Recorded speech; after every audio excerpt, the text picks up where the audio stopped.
Hey, what's up, everybody? BDF44 coming at you another video. All right, so the Lakers did the impossible. 121, 122. We got the victory at home against the Memphis Grizzlies, snapping their 11-game winning streak. And I don't know, up is down, down is up. I was wrong. I don't know. Every time I think there's a scheduled loss and I'm certain we're going to lose, we win. So I'm just going to assume that it's incumbent upon me to be very, very confident the Lakers are going to lose in order for us to get the victory. That's what I've come to terms with. The universe is kicking my butt on this channel. Every time I said we need to bench Dennis Schroeder, he got the game-winning steal and the game-winning layup. I don't know what I'm talking about. Pretty much. That's what I've learned. I don't know nothing. So that's what it is. The end. No. The God's honest truth was the Memphis Grizzlies shot horribly. Horribly from the three, horribly from the field, horrible from the line.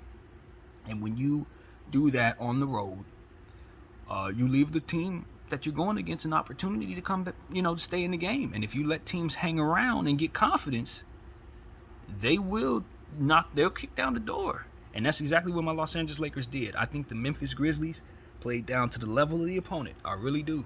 They had all kinds of size mismatches and all types of situations, and they just couldn't get it done. 64% from the free throw line? Nah. 30-something% from the three? Nah. 40-something% from the field? Nah. That will do it for us. That would have put us right in a position to be able to beat you, and that's exactly what we did, Memphis. We beat you. Obviously, there's going to be more said about what happened at halftime than it was to be said about the game, to be honest, because Uncle Shea and T. Morant and Steven Adams and everybody else kind of got into it and later squashed it before the game was over. So all was well between T and Uncle Shea, but that's exactly what this game is going to be about. It's going to be about that exchange. I'm just happy the Lakers won, man. We needed a victory like this, to say the absolute and utter least. I think this might be the best win of the season. It's probably tied with this one in the Milwaukee game, maybe. I think Milwaukee and this one are probably the ones you want to consider. I still saw a lot of stuff out there. I ain't going to lie to you. I still a lot of stuff that catered to us not winning this game very often. If we played this matchup 9 out of 10 times, we're going to lose this game. And the reason why I believe that is because you cannot give up as many offensive rebounds as we did. Over 24 of them. I think we had like 24 offensive rebounds we gave up. 64 rebounds to 40-something rebounds. I mean, we just got slaughtered on the boards, and that was that. But we stayed scrappy. We did enough. Down the stretch, we hit our free throws. We had like 80-something% from the free throw line. And Dennis Schroeder, I mean, he just made me look silly, man. I don't know, man. I just have to apologize to the man, I guess. That's what I have to do, even though I don't necessarily believe that what I believed was any less than true. It's just that sometimes things work out. Sometimes the clock is right twice a day. Coach left Dennis Schroeder out there, and Dennis Schroeder did good things in the second half, and including the steal from the weak side on Dylan Brooks that ultimately led to the game being clinched. Shout out to LeBron James as well. He had a really good game, scoring the ball, had 2 blocks, 2 steals. Defense was all over the place, rebounding the ball, pushing people around, being physical, driving into the paint, not settling for bad shots. I just really like what I saw from LeBron. The efficiency wasn't overwhelming, but he was really, really doing enough, playing smart out there and just helping his team by just playing physical. Wenyen Gabriel had such a tough matchup tonight, but did what he needed to do to be big, rebounding the ball, blocking shots, getting points in the paint as best he could, going up against the best defensive front court in the game. He did what he needed to do, just enough. Troy Brown, even though he only went 3 for 10, the 3 that he hit were 3 3-point shots, and we needed every last one of them. And he remained a threat out there. So that was something that we can say, even though we didn't get those shots made on 7 of those possessions at the end of the day. I don't think we could have won the game unless he stretched the floor the way that he did. Russell Westbrook, 24 points. I think he had like 9. I don't remember the rest of the stats, but he definitely had a full game. Efficiency was there. Good driving at the rim, drawing fouls left and right. I really think a good portion of what went right out there was just us continuing to attack them very fast. And that's one of the things I say I love about having Russell on this team. When he drives at the rim, you're backpedaling. He's going to draw contact, and he's going to get to the line if they call the whistle. Now, all year long, he's been doing this, but they haven't necessarily been giving him the whistle. He got it a little more so tonight, and I think we were able to see what he was able to do there. Also like how he was hitting the mid-range jumper, that corner bank shot that he's been attempting his whole career. It was falling a little more tonight. I really like what I saw from him from a rhythm standpoint there. So I thought this was one of the better Russell Westbrook's games. which I'm very happy to say, since if you guys watch my earlier video, you know how I feel about Russell right now. I only really want to talk about him when he's doing well, and I was hopeful he would play well. He really did. So I'm excited to say he's continuing to be the sixth man of the year. And we won a close game, man. We won a close game with him on the floor. You know what I mean? And that's been my thing. I don't think we can win with this guy. But if he can turn that around by helping us win these close games, then immediately that's no longer true. So it just is what it is. You prove yourself in the moment, and then you continue to prove yourself. I guess that's what it is. You know what I mean? If as I said with Dennis Schroeder, I wanted him off the floor, blah, blah, blah. But at the end of the day, if guys are going to be on the floor and they're going to produce, it'll shut my mouth, and I'm happy to see them succeed. So I don't care if I'm lost, if I'm wrong, if it leads to a win. That's what I'll tell you. I'm happy to be wrong when it comes to the Lakers losing basketball games. So yeah, that's what I saw, man. You just gotta give credit to Russell Westbrook, LeBron James, Dennis Schroeder, Patrick Beverley came in, did some good things. I'm really happy what I saw from him. Winyon played hard. It was just a lot of good effort from everybody, man. I'm talking about Dennis Schroeder with 19 points, 8 rebounds, 8 assists. I don't remember how many steals, but definitely the game-winning steal. 10 of 11 free throws. I think I'm gonna give him the game ball, you guys. I really do. Even though if you look at my halftime video and I said we needed to bench him for schematic reasons because he wasn't having a good first half, he came out and had an equally, an opposite half to match in the second half and just ultimately clinched the game. And for me to see the tale of two halves and for him to be so much better, even though the disadvantage of us having size issues was still apparent throughout the third and fourth quarter because of his presence, he still made up for it by doing what he needed to do to be efficient from the line, and it gave us the points that made up the difference from them breaking shots. So, for all that I said that I didn't like about Dennis Schroeder's game, when he's not scoring the ball from the field or the three, he's not really defending as much and all that stuff. The one thing I left out is his efficiency from the free throw line, and we really do need better free throw efficiency overall. So that is something to take into account that I left out. And it mattered. It made a huge difference when you consider that was the difference in the game. Us shooting 80-something% from the free throw line and them shooting 60-something% from the free throw line. And you look at Dennis Schroeder and that 10 for 11, that's where you got the win. So like I said, I'm happy to be wrong.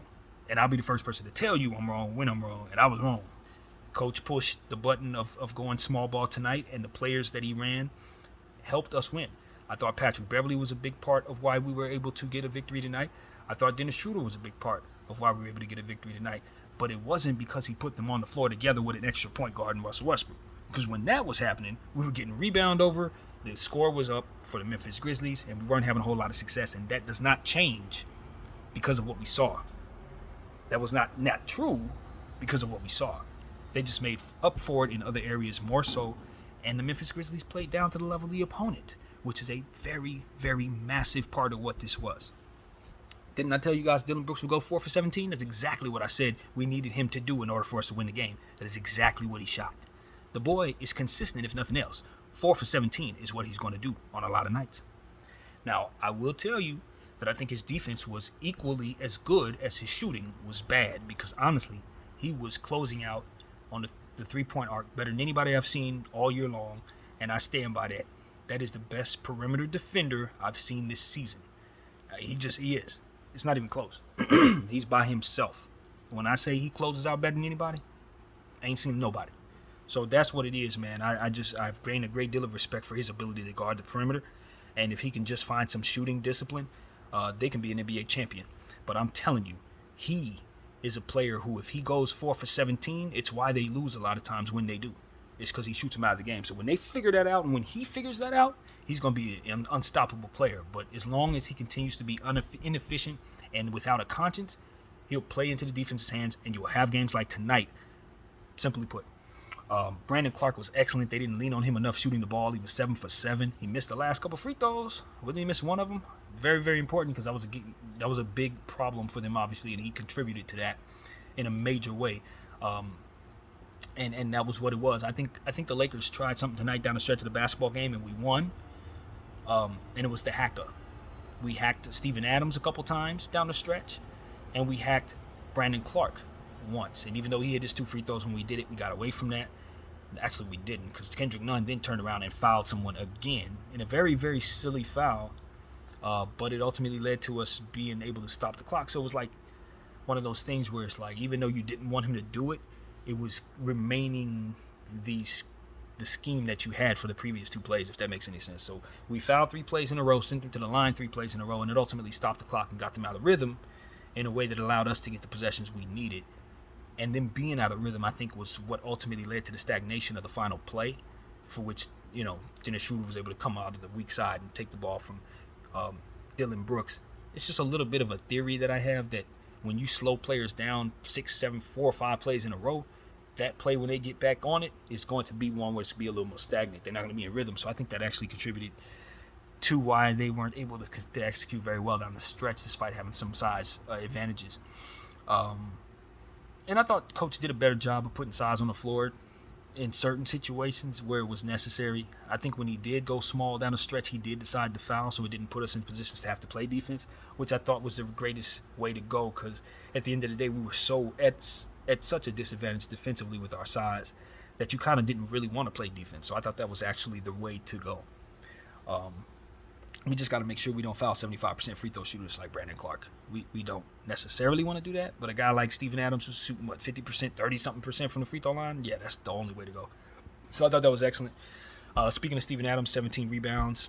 I think he had 8 offensive rebounds. No surprise there. It was exactly what I told you guys we would see. I thought he would get 18 to 20, but 17's close. It's just no one down there to go rebound over him. There's no one there. So that was what you would expect to see on paper. John Morant going 9 for 29. No shooting discipline. It was one of the things that I like about my team. For all the things that we talk about that we don't like about the Lakers, one of my favorite things about this year's squad is that they really do have good shooting discipline. They know they're not a good shooting team, and they don't exploit themselves by shooting too much. With that being said, we shot 41 threes tonight, 13 made. That's too many three-point shots for us. But there's nothing wrong with that tonight, because the Memphis Grizzlies are such a fantastic interior defending team that you're not going to score very much in their paint. So that's what happened. They basically killed us in the paint. We weren't really able to get over 45 points in their paint.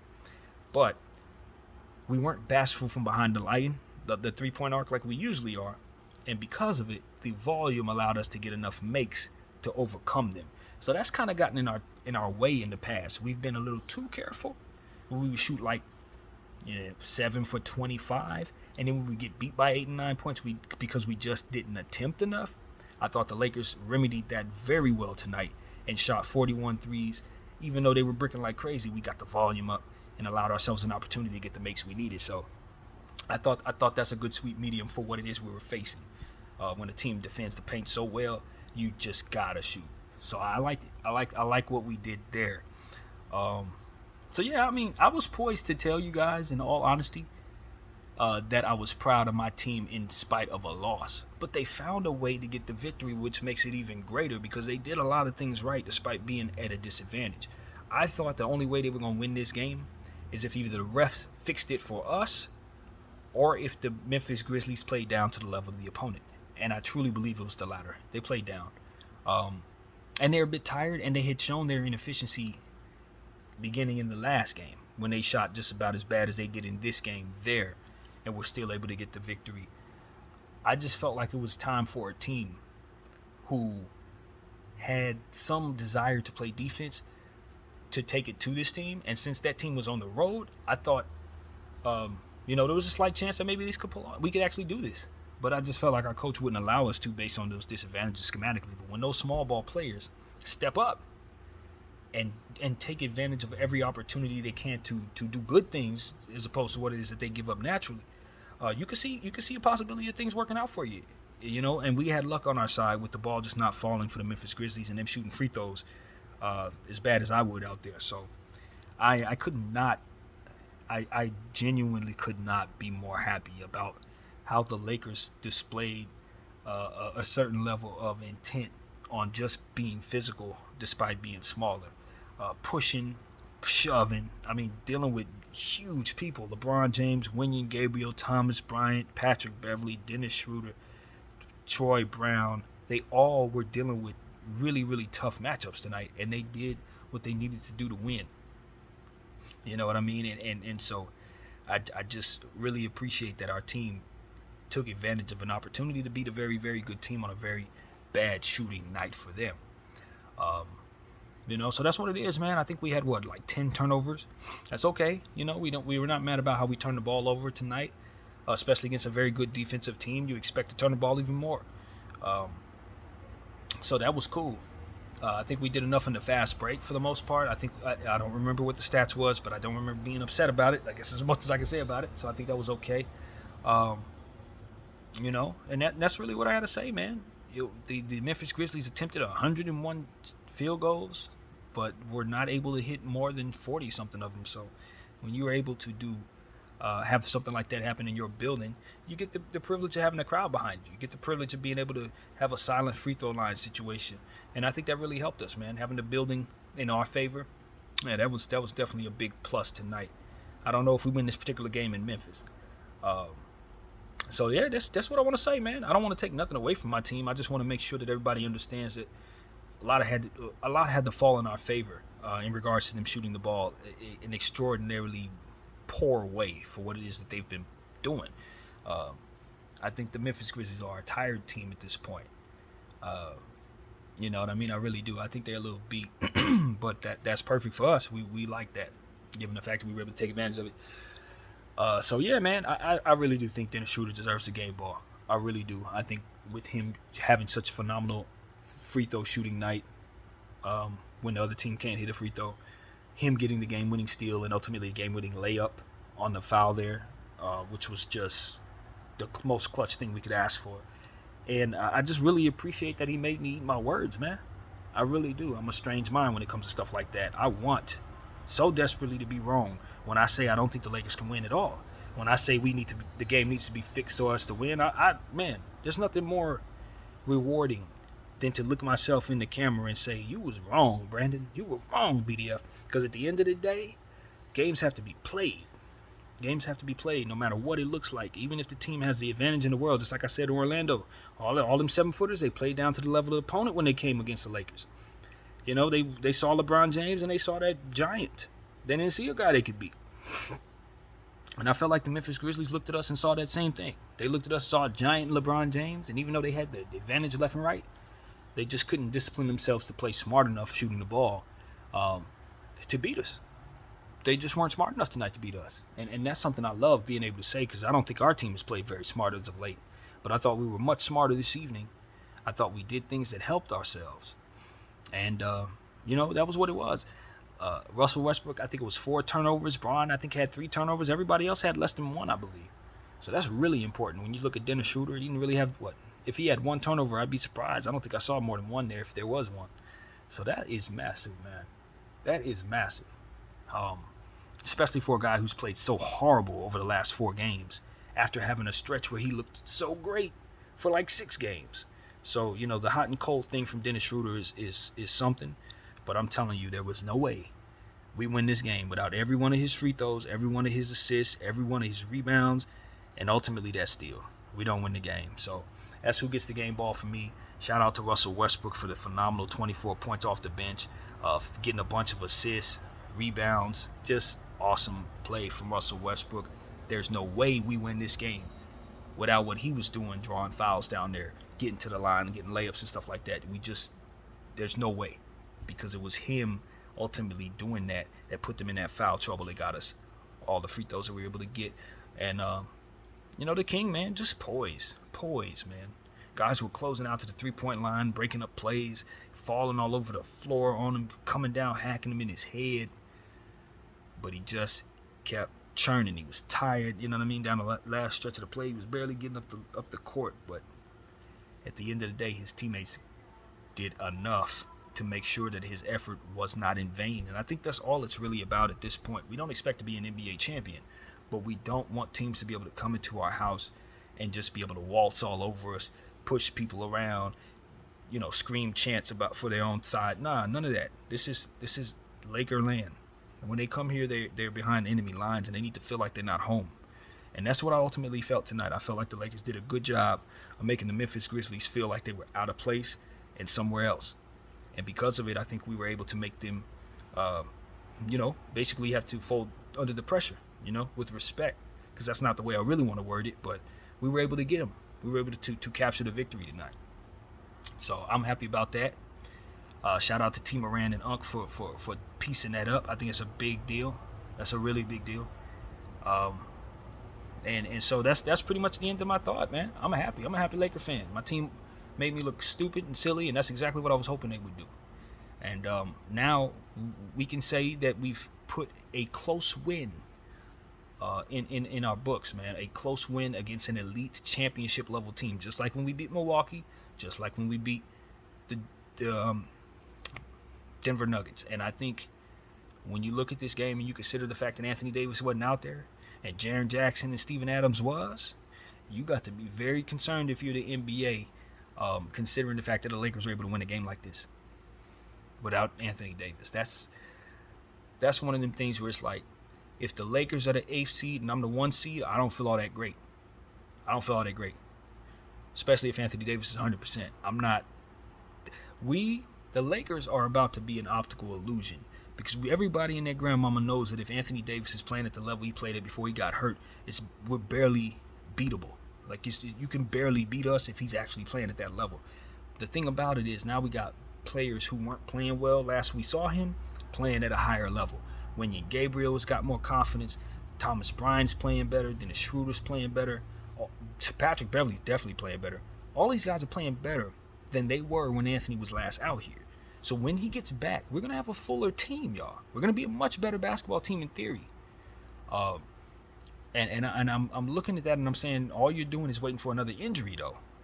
And that's always the dynamic. So this is when you look at Genie and say, are we sure? After a win like tonight, are we sure we don't want to invest? Back to square one again. We beat the Memphis Grizzlies at home. No AD. This is when you go back and say, I don't know. And that's the thing about this team. That's why I always tell you guys, it balances itself out. Because for every win like this, we have a Philly game or a Charlotte game. Or 2 or 3, more to be more accurate.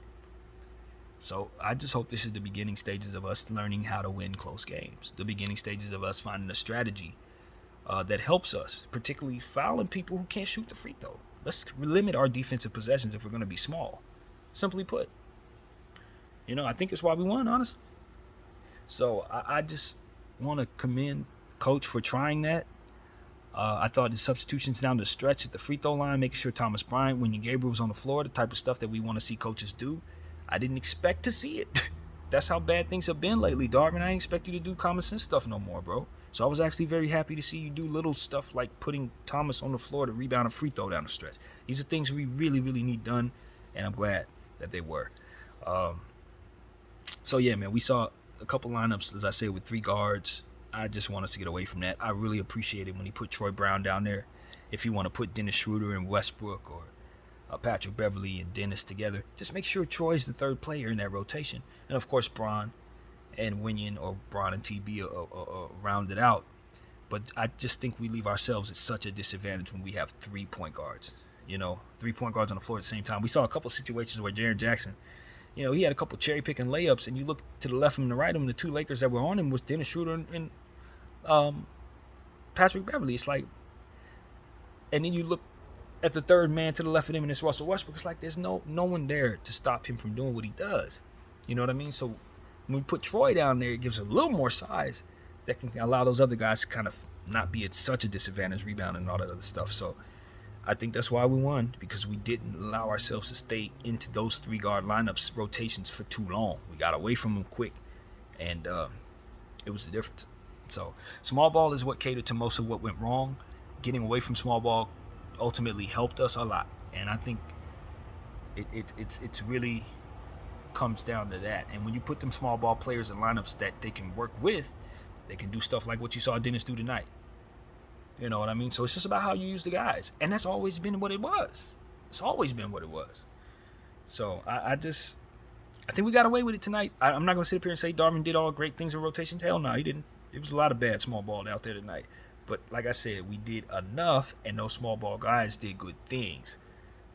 Things that we don't often see done down there. So Shout out to Dennis Schroeder for that weak side steal again. Nah, that's the play of the year as far as I'm concerned for him.